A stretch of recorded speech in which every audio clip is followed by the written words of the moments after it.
In the suffocating autumn, in the isolated village of Meow Creek, Louisiana, a black boy named Samuel Carter became the center of one of the most bewildering and terrifying medical cases ever documented in the American South before the Civil War. Dr. Elizabeth Monroe, the only formally trained physician in a region where medical practice was still dominated by folk healers and midwives, filled 2 leather-bound journals with observations about a child whose capabilities defied every known law of human nature. The boy appeared ordinary at first glance, small, frail, with dark eyes that rarely blinked and skin the color of rich Mississippi soil. But behind that harmless appearance dwelled an intelligence that the science of the era simply could not classify or comprehend. During terrifying months, 9 people died under inexplicable circumstances after interacting with Samuel Carter. All were found with their eyes wide open as if they had witnessed something beyond human comprehension in their final moments. The boy claimed to hear voices coming from the swamp, voices that whispered secrets, revealed hidden truths, and announced imminent deaths. He knew things that no illiterate child should know, precise anatomical details of the human body, knowledge of diseases that had not yet manifested, intimate dreams that people had never shared with anyone. Before we continue, don't forget to subscribe to the channel and comment which city you're listening from. Thank you, and let's keep going. Official records were partially destroyed during the Civil War, but Dr. Monroe's journals survived, hidden in the attic of her former residence for over a century. What these documents reveal about Samuel Carter challenges our understanding of the limits of the human mind and raises disturbing questions about the existence of capabilities that science still cannot explain. This is a story about a black child whose gifts terrified white society, whose intelligence threatened the very foundation of a system built on claiming black inferiority, and whose fate reminds us of the countless brilliant black minds that were silenced, hidden, or destroyed because they dared to be extraordinary. Before we continue with the story of Samuel Carter and the terror that descended upon Monroe Creek, if this account is piquing your curiosity, make sure to subscribe to our channel and ring that notification bell so you never miss our deep dives into America's darkest historical mysteries. And please let us know in the comments what state or city you're listening from. We love hearing from our community of mystery enthusiasts around the world. Samuel Carter was born in the spring on the Whitmore Plantation, one of the largest cotton operations in Ascension Parish. His mother, Esther Carter, was a house servant who had learned to read despite the laws forbidding literacy among enslaved people. She would trace letters in the dirt behind the kitchen house, teaching young Samuel in whispers and stolen moments. His father, whose name was never recorded in any official document, had been sold away before Samuel's birthday. Esther never spoke of him, but sometimes Samuel would wake in the night to find his mother sitting by the window, tears streaming down her face as she stared out at the darkness beyond the slave quarters. When Samuel was years old, Esther developed a persistent cough that wouldn't go away. The plantation owner, Robert Whitmore, refused to call a doctor for a slave, insisting that she continue her duties despite her deteriorating condition. Samuel would sit beside his mother at night, his small hand clutching hers, and he would tell her things that frightened her. "Mama," he whispered one night, his voice carrying a weight no child's voice should hold. "The sickness is in your chest like a flower growing. It has roots that spread. The voices in the swamp tell me it will take you before the cotton blooms again." Esther died months later, coughing blood into rags that Samuel tried desperately to keep clean. He was only years old, but he did not cry at her funeral. He stood silent and still as the other enslaved people sang spirituals over her grave in the corner of the plantation where black bodies were laid to rest without markers or monuments. When asked why he didn't weep, Samuel simply said, "She's still here. She talks to me now like the others in the swamp. She says she's finally free." The other enslaved people on the Whitmore plantation began to fear the child. There was something in his eyes, they whispered, something old and knowing that shouldn't exist in someone so young. He would stare at people with an intensity that made them uncomfortable, as if he could see through their skin and into their souls. Old Jeremiah, who had been on the plantation longer than anyone could remember, told the others that Samuel had been born with a caul over his face, a sign that he could see into both worlds, the world of the living and the world of the dead. "That boy got the sight," Jeremiah warned. "He know things that ain't meant to be known by folks still walking this earth." Robert Whitmore noticed Samuel's strangeness as well, but his concern was different. The boy was too smart, too observant, too articulate for a slave child who had never been formally educated. When Samuel was 5, Whitmore caught him drawing in the dirt. Not childish scribbles, but detailed anatomical sketches of the human heart with labels written in careful script. "Where did you learn to write, boy?" Whitmore demanded, his voice sharp with suspicion and anger. Samuel looked up at him with those dark, unblinking eyes and said simply, "The voices teach me. They show me things in my mind that I draw in the dirt. They say the body is just a house. And when the house breaks, the person inside has to leave." This response terrified Whitmore in a way he couldn't articulate. The idea that a black child, especially one born into bondage, could possess knowledge and intelligence that exceeded his own, challenged everything his society told him about racial hierarchy and natural order. Samuel represented something dangerous. Proof that the entire system of slavery was built on a lie. If a slave child could be this brilliant, this perceptive, this extraordinary without any formal education, what did that say about the claims of black inferiority that justified the entire institution? In the summer, when Samuel was years old, Robert Whitmore made a decision that would change the boy's life forever. He sold Samuel to a slave trader passing through the parish, getting rid of the child who made him uncomfortable, who challenged his worldview simply by existing. Samuel was taken from the only home he had ever known, separated from the community that had raised him after his mother's death, and transported north along the Mississippi River. He was too valuable to be sent to the brutal labor of the cotton fields. His intelligence was too obvious, his strangeness too marketable. The trader believed he could get a premium price for such an unusual child. Perhaps to a wealthy family looking for a curiosity or to a medical institution interested in studying exceptional cases. But Samuel never made it to auction. During a stop in Monroe Creek, the slave trader, a man named Cyrus Blackwood, suddenly fell ill with violent convulsions. He died within hours. Blood pouring from his nose and ears, his body racked with seizures that the local doctor couldn't explain.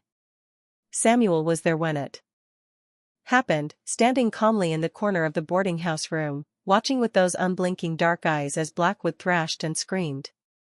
When questioned by the authorities, Samuel said only, He hurt children. The voices told me what he did. They said his time was finished." Investigation into Blackwood's background revealed a disturbing pattern. Over the past years, numerous enslaved children in his custody had died under suspicious circumstances.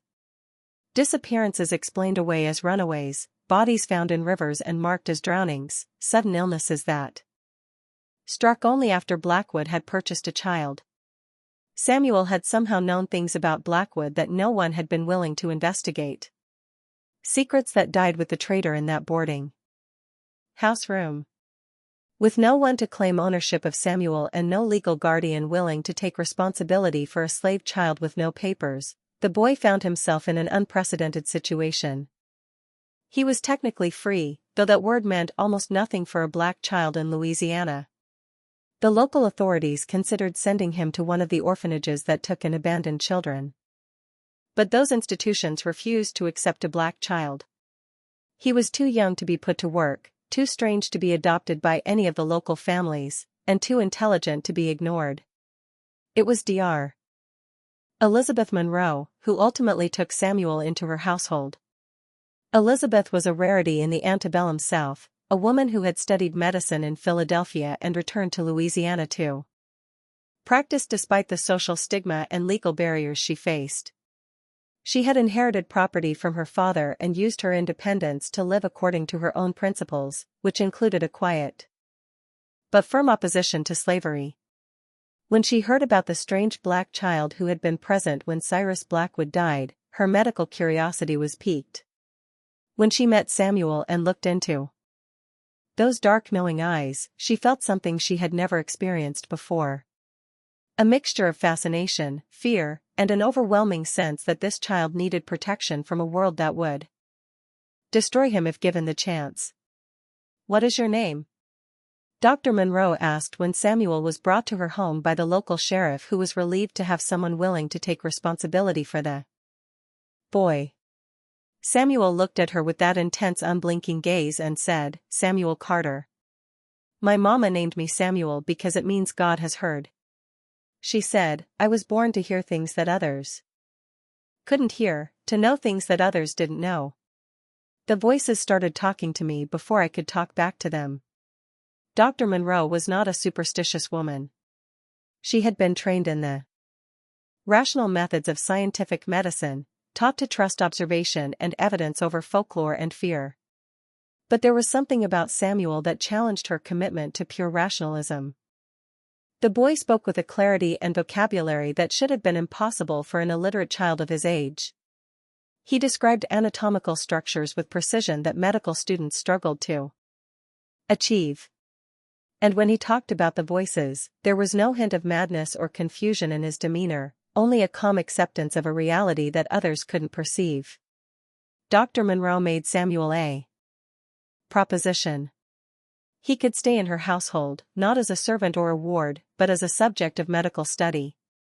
She would provide him with food, shelter, and education in exchange for his cooperation in helping her understand his unusual abilities. "I want to document what you can do," she explained. "I want to understand how your mind works, but I will not treat you as a specimen or a curiosity. You will be treated with dignity and respect, and if at any time you wish to leave, I will help you find another situation." Samuel considered her offer with a seriousness that seemed far beyond his years. "The voices say you're different from the others," he finally said. "They say you see people as people, not as property or problems. They say you're trying to understand things that scare most folks. I'll stay with you, Dr. Monroe. But you need to know something. The people who come near me, the people who mean harm or carry darkness in their hearts, they don't live very long. I don't kill them.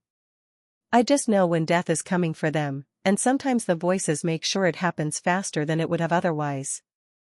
This statement should have frightened Dr. Monroe away. Instead, it deepened her fascination. She had studied cases of unusual mental abilities in her medical training. Stories of people with exceptional memory, individuals who could perform complex mathematical calculations instantly, children who could reproduce musical compositions after hearing them only once. But Samuel seemed to represent something different, something that bridged the gap between exceptional cognitive ability and something that her scientific framework couldn't easily categorize. He wasn't just intelligent. He seemed to possess knowledge that he couldn't have acquired through normal learning. He didn't just have good intuition. He appeared to know specific details about people and events that no observation could have revealed. Dr. Monroe began her systematic study of Samuel Carter, just weeks after he came to live in her home. She created detailed records of their daily interactions, documenting his statements, his behaviors, and the uncanny accuracy of his predictions. What she discovered both amazed and terrified her. Samuel could describe the internal organs of the human body with perfect accuracy. Despite never having seen an anatomy text or witnessed a medical procedure, he could predict when people were going to become ill, often weeks before the first symptoms appeared. He knew intimate details about the lives of people he had never met, their fears, their secrets, their sins.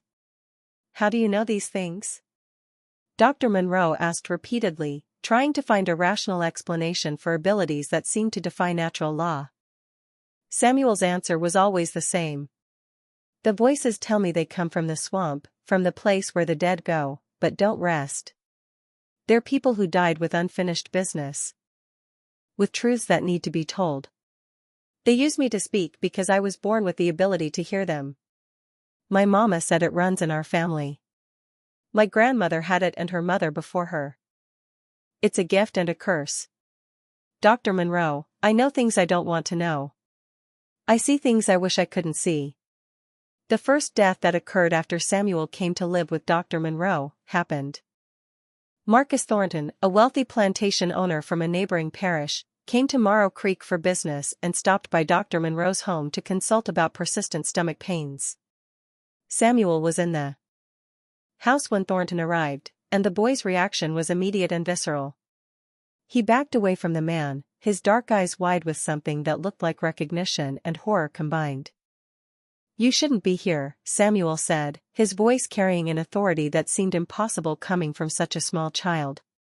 "The voices are screaming about you. They say you killed 3 children. 2 boys and a girl. They say you buried them where no one would look in the old cemetery behind your plantation house where the slave graves are unmarked. They say the children cry in the night and their mothers still search for them." Marcus Thornton's face went white then red with rage. "How dare this slave child speak to me this way?" he shouted at Dr. Monroe.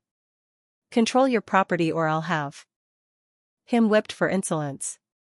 But there was something in Thornton's reaction that went beyond mere offense at a breach of social protocol.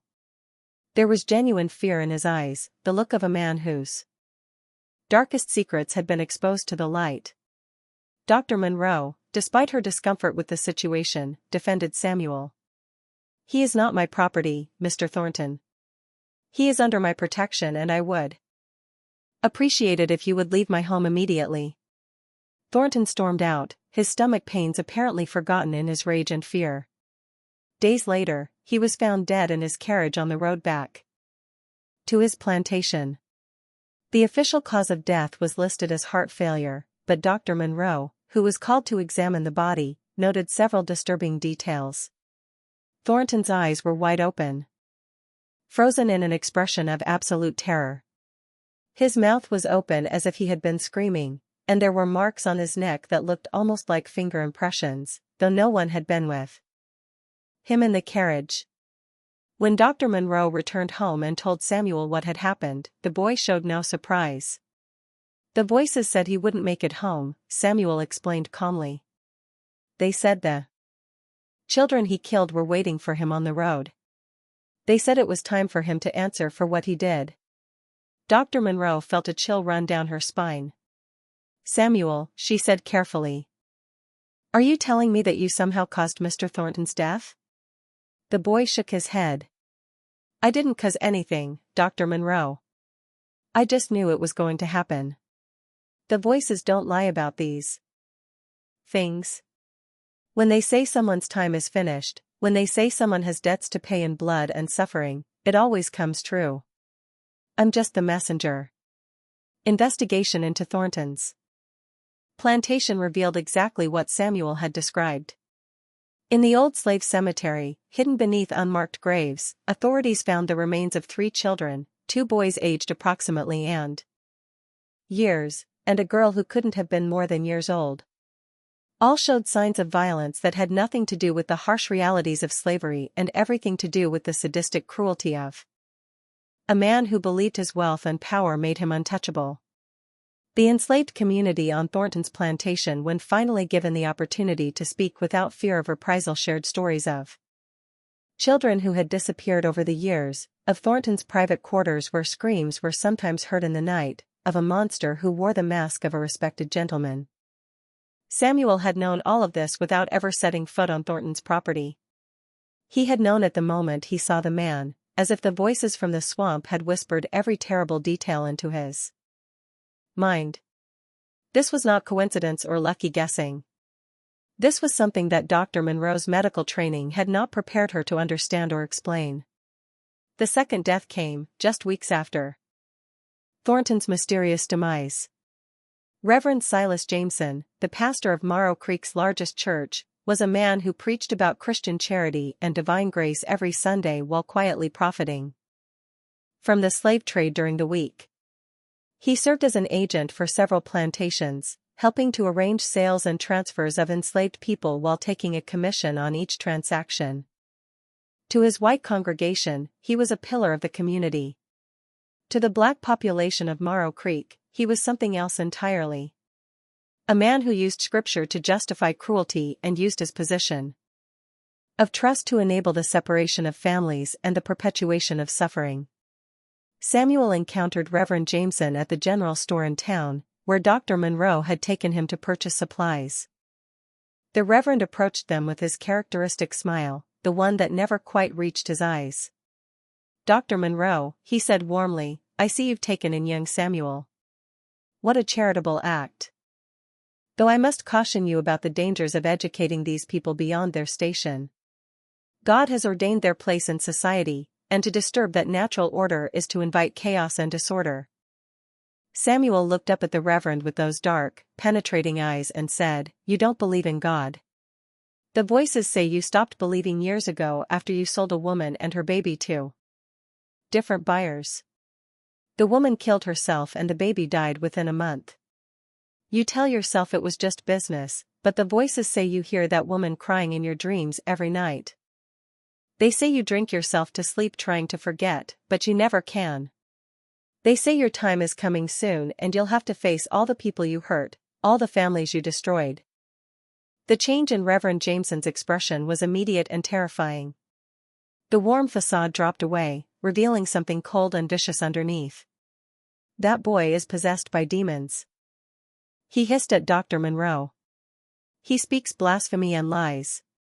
I will pray for his soul, but I warn you, keeping him in your home is inviting evil into your life." He left the store quickly, his hands shaking, his face pale beneath his carefully maintained beard. 2 weeks later, Reverend Jameson was found dead in his study, slumped over his desk with an empty bottle of laudanum beside him. The official verdict was suicide, a tragedy explained away as a sudden mental breakdown brought on by exhaustion and melancholy. But Dr. Monroe, examining the body at the request of the local authorities, noted that the Reverend's eyes held that same look of terror she had seen in Thornton's corpse. His desk was covered with papers, letters he had been writing to various people, apparently attempting to make amends for past actions.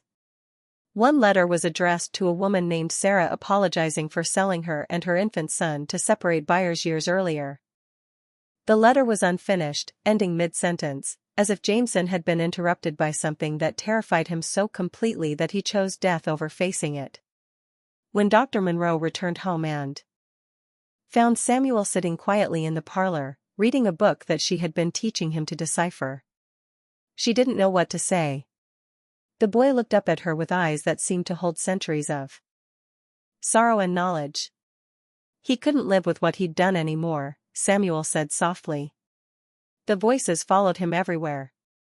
They whispered the names of all the people he'd hurt, all the families he'd broken apart. They showed him what happened to Sarah's baby, how the child died crying for his mother in a plantation far away.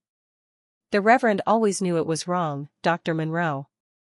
He just chose money and position over doing what was right. The voices don't forgive that kind of choice. Dr. Monroe sat down heavily in her chair, her medical rationalism struggling against the evidence accumulating before her eyes. "Samuel," she said carefully, "you need to understand how dangerous this is. People are dying after they encounter you, even if you're not directly causing their deaths. The connection is becoming obvious. There are people in this town who already fear you, who see you as something unnatural.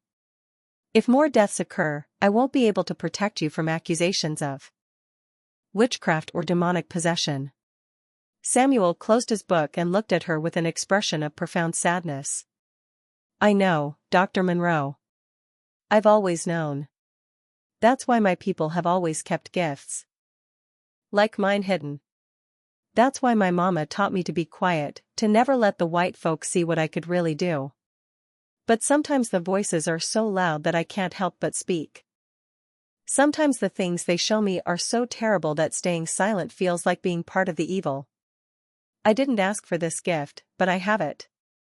And the voices say there's a reason that I'm supposed to help bring truth to light even when the truth is painful and dangerous." The pattern continued over the following months. People who came into contact with Samuel, people who carried guilt or evil in their hearts, began dying under mysterious circumstances. Not everyone, only those whom the voices marked as deserving of judgment. A slave catcher named William Drake, who was known for his particular cruelty in pursuing runaways, suffered a fatal accident when his horse inexplicably bolted and threw him against a tree, breaking his neck. Samuel had seen Drake in town 2 days before and had told Dr. Monroe, "That man has killed people trying to escape. He's hunted human beings like they were animals. The voices say he'll die the same way he killed others. Sudden and violent." A woman named Catherine Bellamy, who ran a boarding house where enslaved people were temporarily housed before being sold, died in her sleep with her face frozen in a silent scream. Samuel had encountered her at the market and had said quietly, "She poisons the food when people don't cooperate. The voices showed me 3 women who died because they refused to stop crying for their children. She'll die by poison, too. Not from anyone's hand, but from the fear that eats her alive from the inside." Each death was technically explainable through natural causes or accidents. But the pattern was unmistakable to anyone paying attention. Samuel Carter knew things he shouldn't know. He predicted deaths with uncanny accuracy.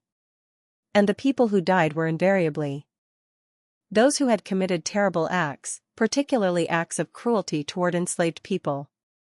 It was as if Samuel served as a conduit for some form of cosmic justice, a vessel through which the accumulated suffering and rage of his people found voice and retribution. Dr. Monroe's journals from this period reveal her growing confusion and fear. She was a scientist trained to observe and document phenomena according to rational principles. But Samuel challenged every framework she had for understanding the world. She conducted tests trying to determine if his knowledge came from some form of heightened observational ability or perhaps an exceptional memory that allowed him to recall and connect details that others missed.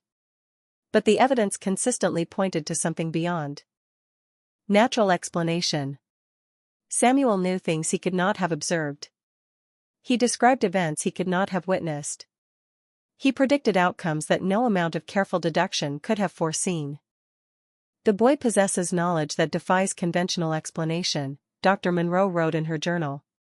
"He describes the internal structure of organs he has never seen dissected. He knows the names of diseases and their symptoms without having studied medicine.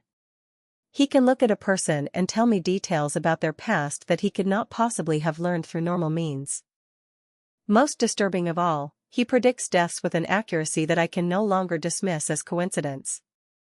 I am forced to conclude that Samuel Carter either possesses some form of extrasensory perception that science has not yet discovered, or he is indeed in contact with something beyond our material world. As a physician and a woman of science, I find myself confronting the possibility that our understanding of human consciousness and the nature of reality itself may be fundamentally incomplete. The community's reaction to Samuel grew increasingly hostile as the pattern of deaths became more obvious. White residents of Monroe Creek began to whisper that the boy was cursed, that he brought death wherever he went, that Dr. Monroe was foolish and dangerous for keeping him in her household. The enslaved population had a different reaction.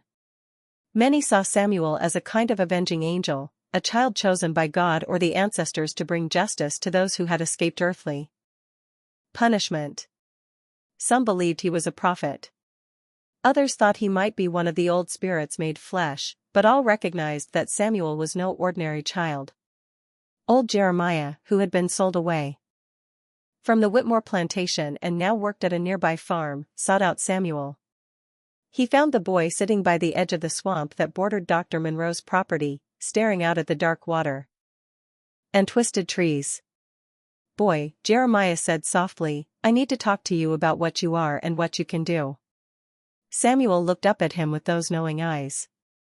"You're going to tell me about the old ways," Samuel said, "about the people who came before us, the ones who brought their spirits and their power across the ocean. You're going to tell me that what I have isn't strange or evil. It's part of who we are as a people. Jeremiah sat down beside the child, his aged joints creaking with emotion. "Your mama had it, too," he said. "And her mama before her. It goes back and back. All the way to Africa, to the old ways that we weren't supposed to remember. They tried to beat it out of us, tried to make us forget our power. But some families kept it alive, passed it down in whispers and warnings. What you have, Samuel, it's called different things by different people. Some call it the sight. Some call it walking between worlds. Some say it's the voice of the ancestors, speaking through the living. Whatever name you give it, it's real and it's dangerous, especially for a black child in a world that don't want us to have any power at all." Samuel listened intently as Jeremiah explained the history that had been hidden from him, the traditions that had been preserved despite every attempt to erase them. He learned about the Go in Africa who remembered the stories of their people, about the medicine workers who could see sickness before it manifested, about the wise ones who could communicate with the dead and bring messages from the other side.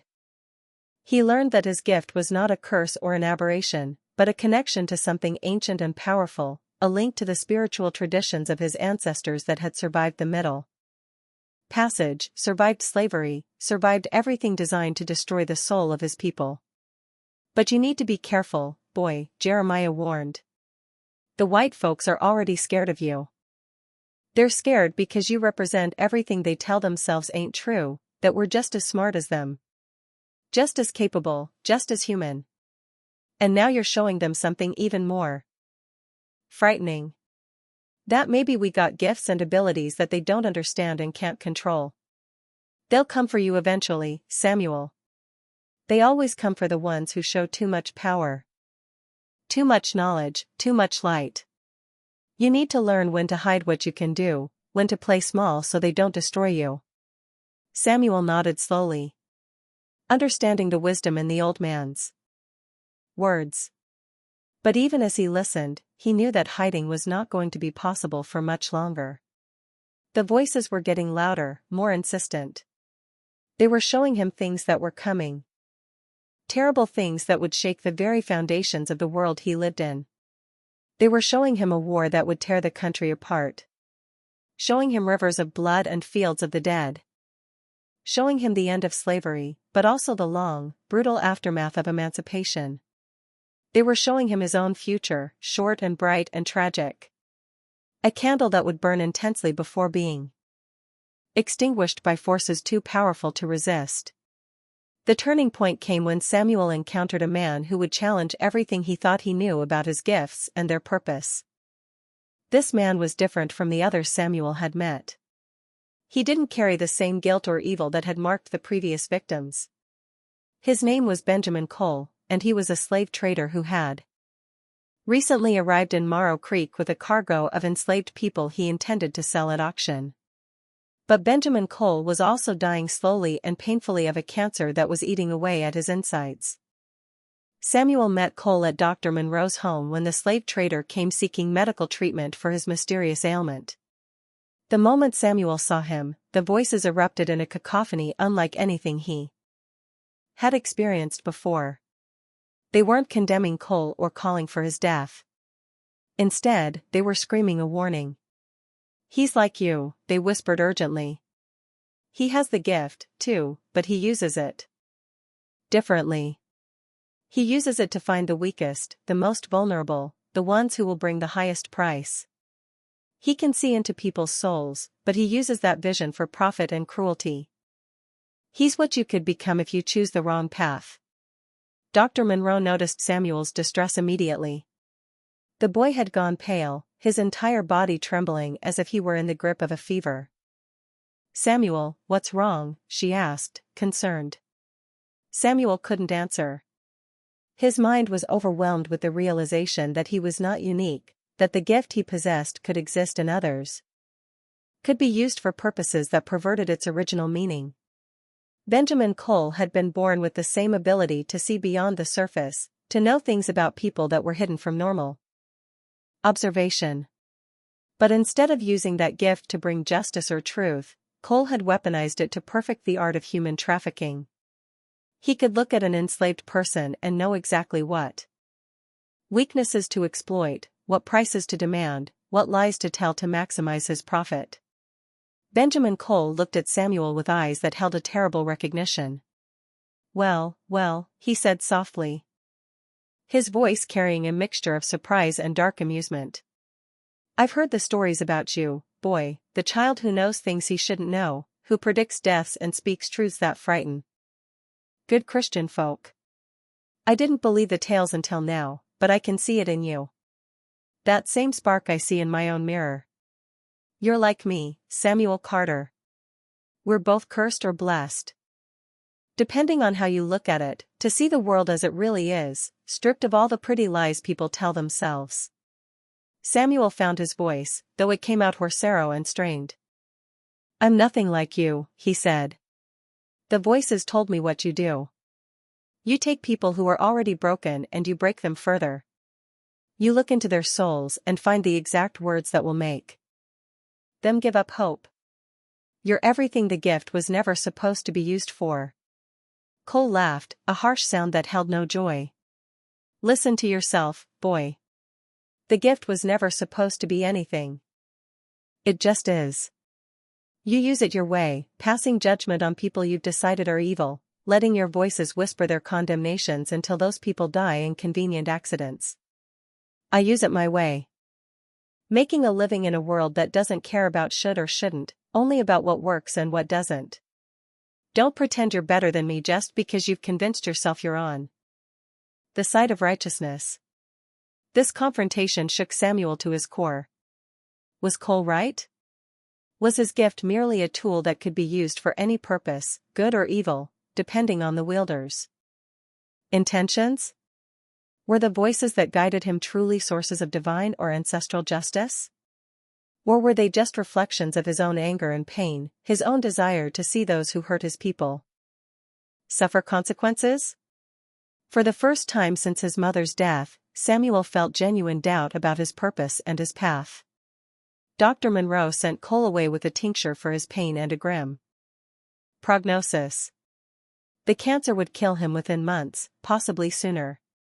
After the slave trader left, she sat down with Samuel and waited for him to speak.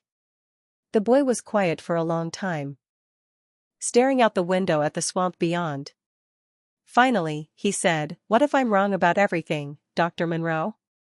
What if the voices aren't messages from the dead or the ancestors? What if they're just my own mind twisted by anger and grief creating justifications for wanting people to suffer?"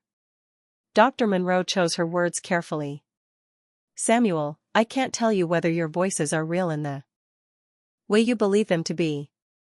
I don't have the knowledge or wisdom to make that determination, but I can tell you what I've observed. The information you provide is accurate in ways that exceed any natural explanation I can conceive. You've revealed truths about people that led to the discovery of crimes that might otherwise have remained hidden. The people who have died after encountering you were without exception individuals who had caused tremendous suffering to others. Whether that's justice or vengeance, whether it's divine intervention or some unknown psychological phenomenon, I cannot say. But I believe your intentions matter. Benjamin Cole uses his gifts, whatever they may be, to cause harm. You use yours to expose harm that has already been done. That distinction may not satisfy philosophical inquiry, but it matters in the practical reality of human existence." Samuel took some comfort from Dr. Monroe's words, but the doubt planted by his encounter with Benjamin Cole continued to grow. Over the following weeks, he became more withdrawn, less willing to speak about what the voices told him. He still heard them, still saw the visions they sent. But he began to question whether acting on that information was truly justice or merely his own desire for revenge against a world that had taken everything from him. Benjamin Cole died, his body finally succumbing to the cancer that had been consuming him. But before he died, he did something that would change Samuel's life irrevocably. He confessed not to a priest or to law enforcement, but to Dr. Monroe in a letter that arrived days after his death. In it, Cole described in excruciating detail the methods he had used to break the spirits of the people he trafficked.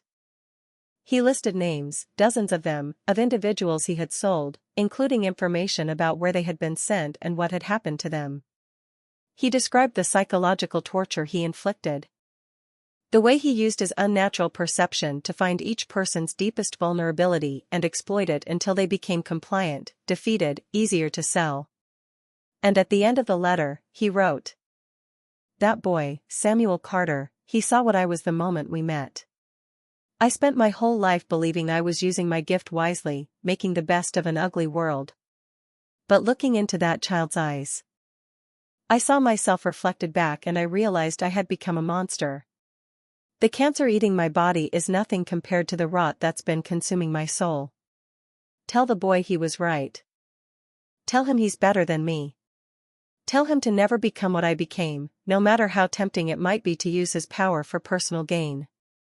And give the enclosed documents to the abolitionists in the North. Maybe some of the people I destroyed can be found and reunited with their families. It won't redeem me, but maybe it will count for something in whatever judgment awaits me." The documents Cole included with his letter contained detailed records of his transactions over years of slave trading. Names, ages, descriptions, sale prices, destination plantations. Everything an abolitionist network would need to potentially locate and track enslaved people who had been separated from their families. Dr. Monroe, recognizing the value and danger of these documents, carefully copied them and sent the copies to contacts she had in the North. People who worked with the Underground Railroad and other networks helping enslaved people escape to freedom. Samuel's reaction to Cole's confession was complex. On one hand, it validated his initial assessment of the man and confirmed that his gift had not misled him. On the other hand, it raised troubling questions about the nature of redemption and judgment. Cole had done terrible things, but his final act had been one of genuine remorse and an attempt to partially right his wrongs. Did that count for anything? Did the voices consider such late repentance meaningful? If Cole had lived long enough to act on his regrets, would he have been spared the judgment that befell others who never showed remorse? These questions occupied Samuel's thoughts through the summer as he continued his strange life in Dr. Monroe's household. She was teaching him to read and write with increasing sophistication, exposing him to books on medicine, philosophy, and science. He absorbed information with remarkable speed, his mind hungry for knowledge that could help him understand the world and his place in it. But even as his education progressed, the voices continued their relentless communication, showing him visions of events near and far, past and future. Samuel began experiencing visions that were different from anything he had encountered before. Instead of showing him individual people and their secrets, the voices were showing him masses of humanity in motion. Armies marching, cities burning, rivers running red with blood. He saw black men in Union blue uniforms, fighting and dying for freedom that would come at an almost unbearable cost. He saw Lincoln signing documents that would change the legal status of millions. He saw the joy of liberation followed by the terror of Reconstruction and the rise of new forms of oppression designed to maintain white supremacy through violence and intimidation. He saw generations stretching forward, each fighting the same battles in different forms, each pushing incrementally toward a justice that remained always just out of reach. These visions exhausted Samuel in ways that his previous experiences had not. He began losing weight, sleeping poorly, waking in the night with screams that brought Dr. Monroe running to his room. "They're showing me too much," he told her during one of these midnight episodes. "They're showing me what's coming, not just for individuals, but for all of us. There's a war coming, Dr. Monroe. A war that will tear this country apart. And even when it's over, even when slavery ends, the hatred and violence won't stop. They'll find new ways to keep us in chains. They'll create new laws and new systems to maintain the same cruelty under different names. And it will go on and on for generations, maybe forever." Dr. Monroe held the trembling boy, feeling helpless in the face of visions she couldn't see and horrors she couldn't prevent. "Samuel," she said softly, "you can't carry the weight of all that suffering. You can't hold the pain of the past and the future all at once. You're just a child. Even with your extraordinary gifts, you're still just a child. But Samuel shook his head. I stopped being just a child when my mama died and the voices started talking to me. I stopped being just a child when I realized I could see into people's souls and know their secrets. The voices don't care that I'm young, Dr. Monroe. They use me because I'm available, because I was born with the ability to hear them. But sometimes I wish I was deaf to them. Sometimes I wish I was just a normal boy who didn't know anything except how to play and laugh and be free from all this knowledge. The ninth and final death that would occur during Samuel's time in Monroe Creek happened. And it was the death that would force Dr. Monroe to make an impossible choice about the boy's future. The victim was Judge Albert Crane, one of the most powerful men in the parish, a man whose legal decisions had upheld the institution of slavery through decades of carefully reasoned opinions that treated human beings as property. Crane was known for his particular harshness in cases involving enslaved people accused of crimes. His verdicts were swift, his sentences brutal, his justifications rooted in a philosophy that denied the full humanity of black people. Samuel encountered Judge Crane at a social gathering Dr. Monroe attended, bringing the boy with her despite the social impropriety of bringing a black child to a white social event. She had been invited because of her medical expertise, and she brought Samuel because she was increasingly reluctant to leave him alone. The moment Samuel saw Judge Crane, his face went pale and his body rigid.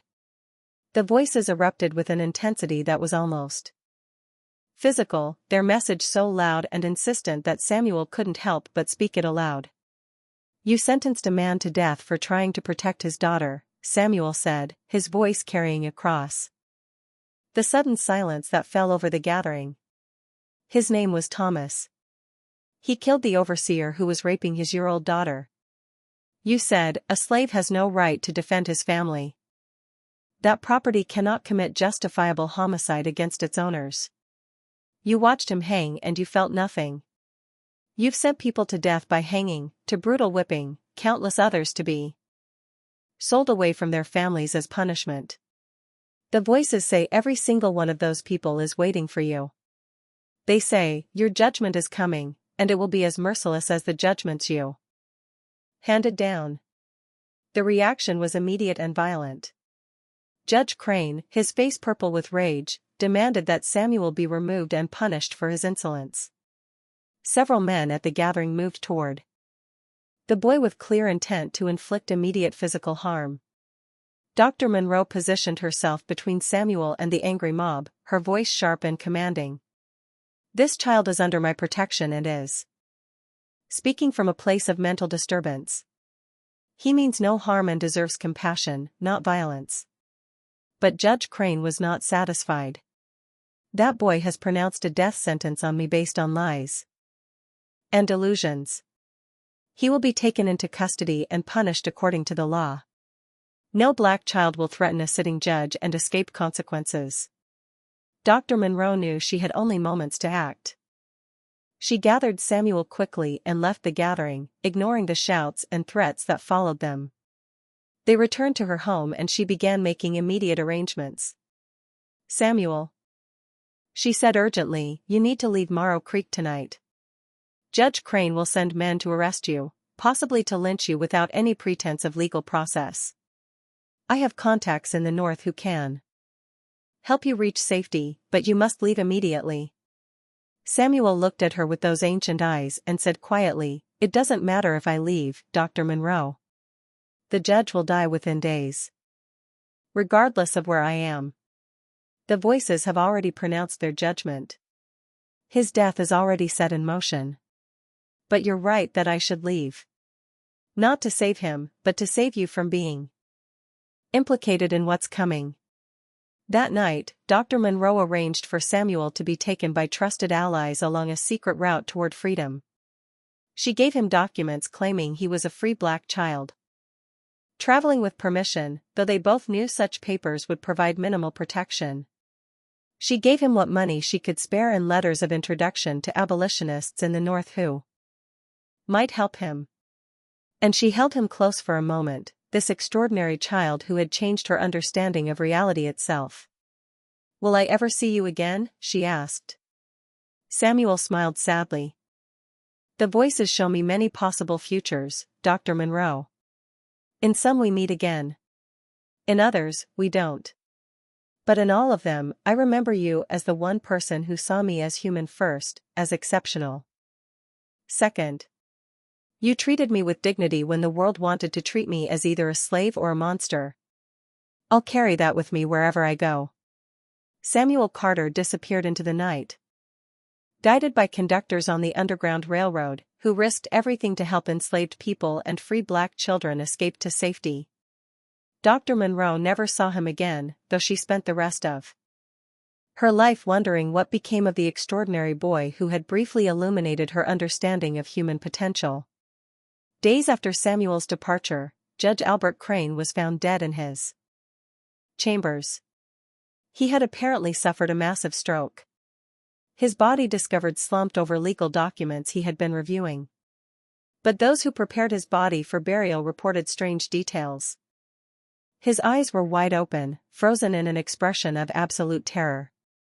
His mouth was open in a silent scream, and witnesses claimed that in the moments before his death, people in the courthouse had heard what sounded like many voices, all speaking at once.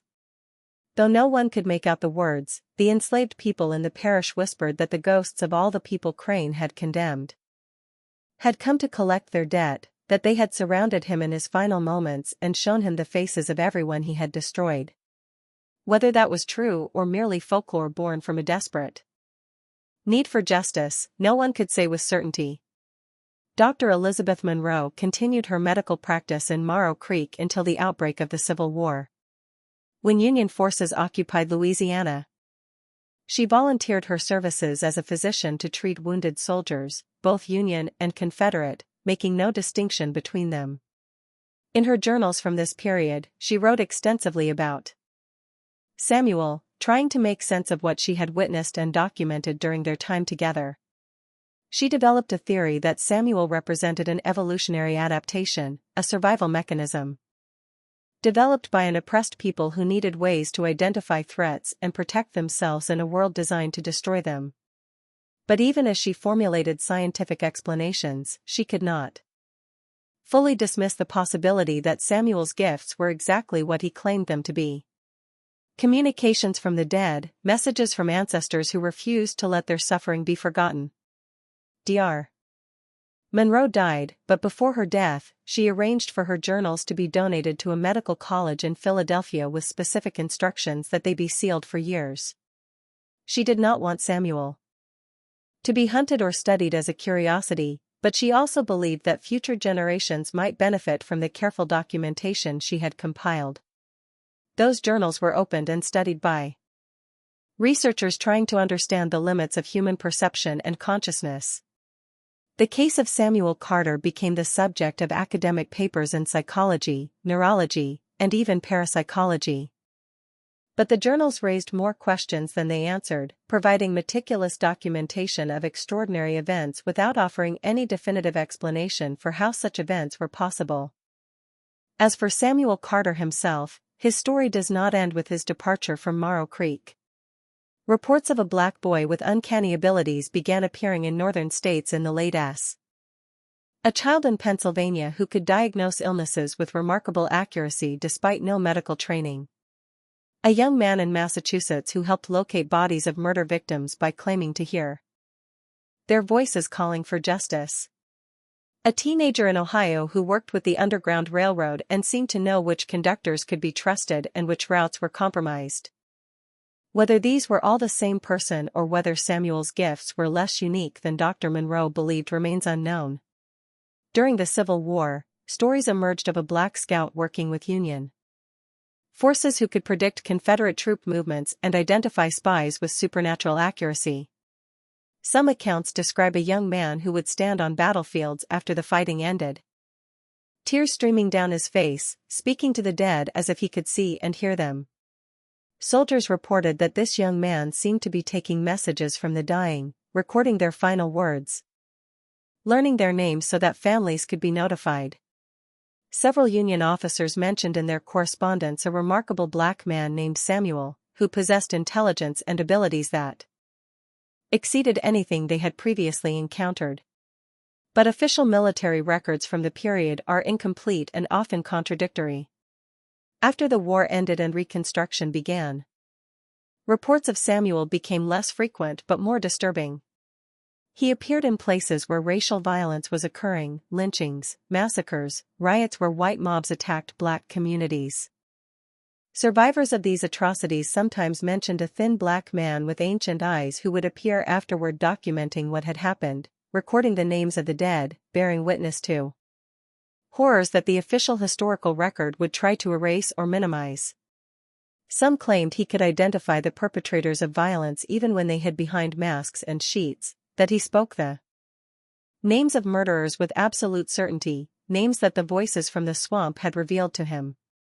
One of the most detailed accounts comes from Fax, Louisiana, where a white mob massacred between and black men in what is considered one of the worst instances of racial violence in American history.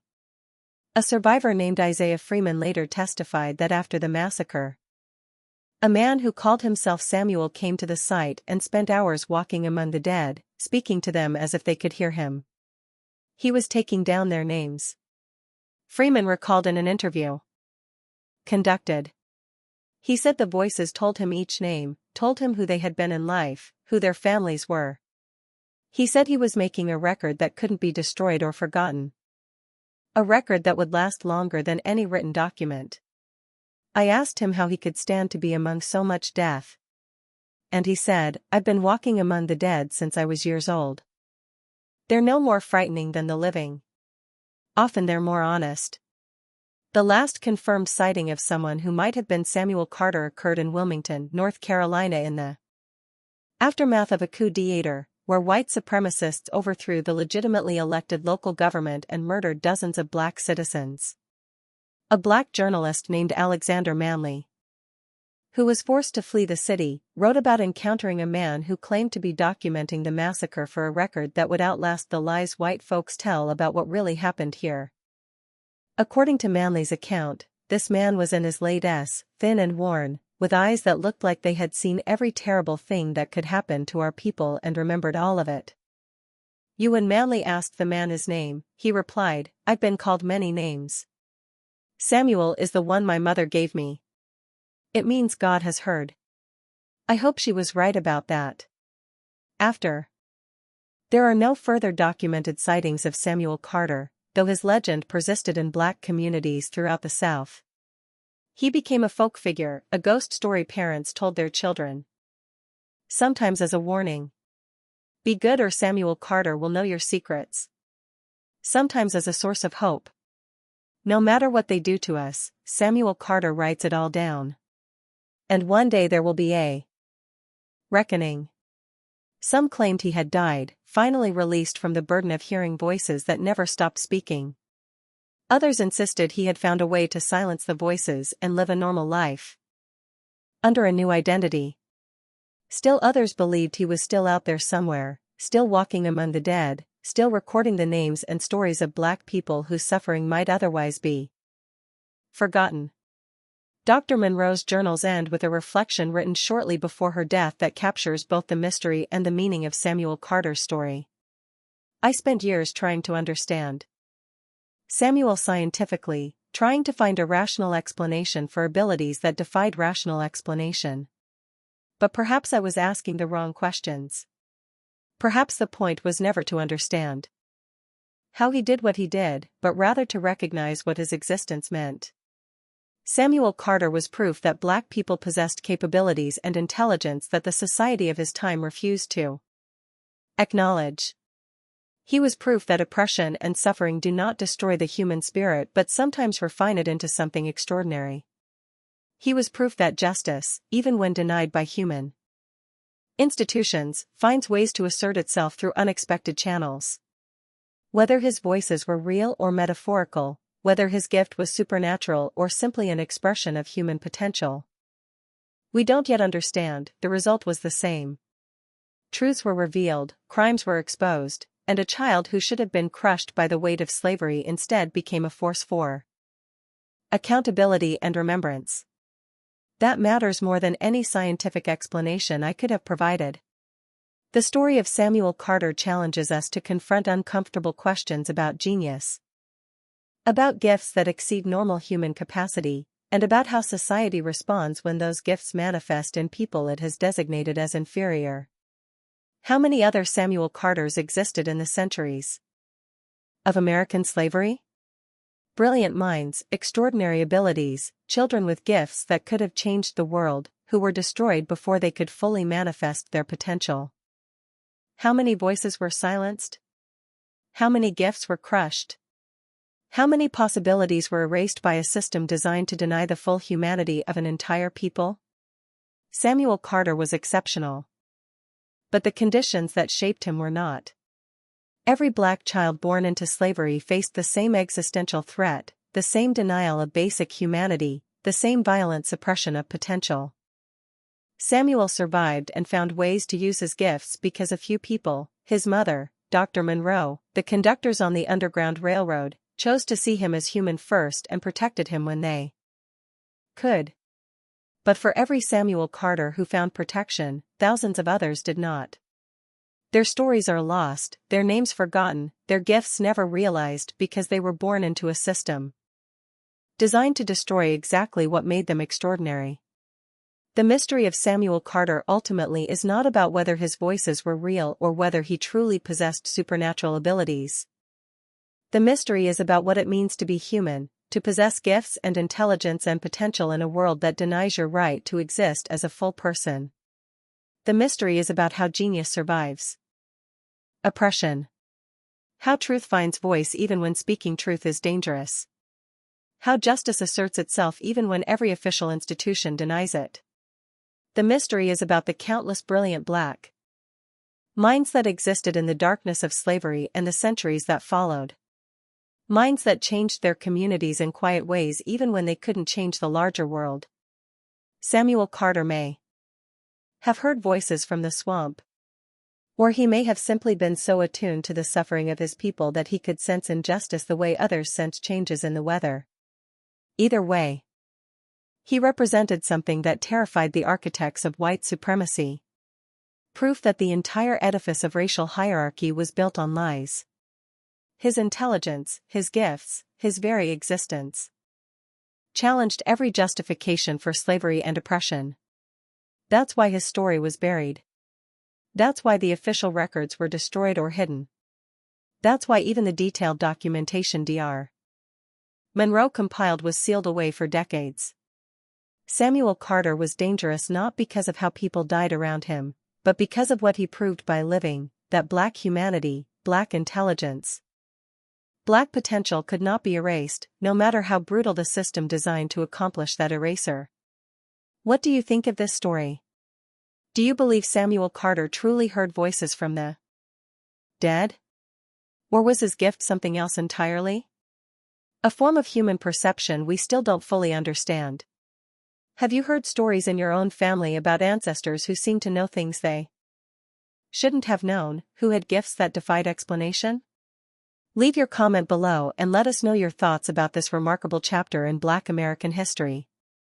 If you found this story powerful and want to hear more untold stories of extraordinary black people who changed history in ways that were never properly recognized, subscribe to our channel.